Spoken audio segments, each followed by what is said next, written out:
So when it comes to people who are aspiring to gain the appreciation of God, of course I find that commendable.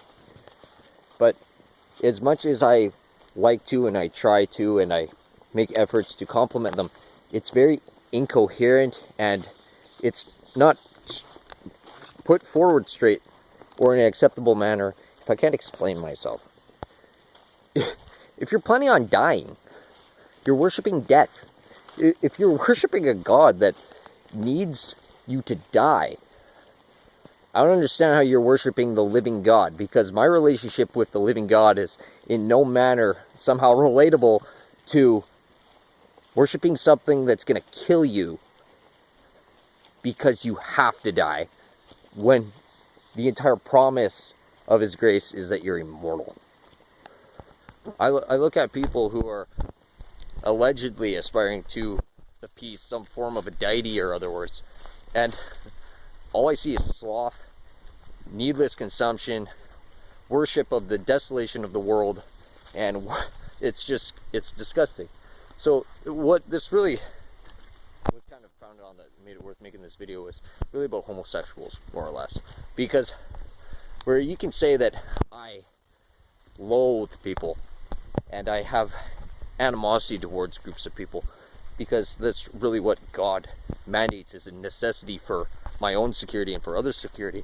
The reality is that when you worship death, you're bringing death to my doorstep.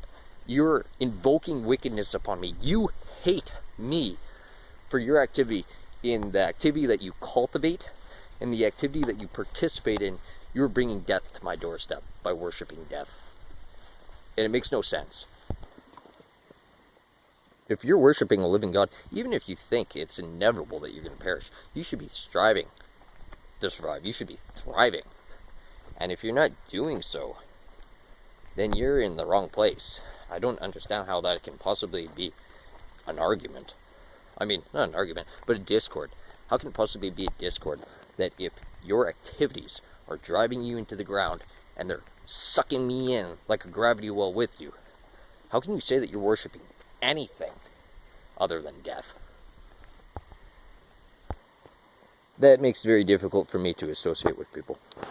It's I don't know how I can sit there and not have the 40-minute long discussion, allowing you to have your say and not forcing anything upon you, except that you would have to accept and understand my position as being comprehensive, and that's it.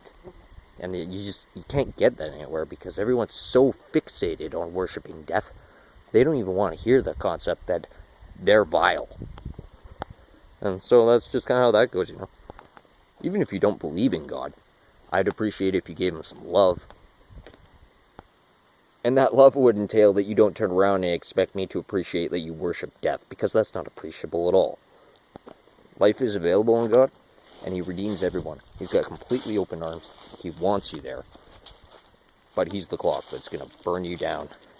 And He's warning everyone that if they facilitate you, He's going to burn them down with you, because you're that heinous. And that's not like an ode or an oath to go and butcher people. That's just like, can you appreciate where I'm coming from when I say God is great and He is worthy of your love? Because talk is cheap, but faith is an act.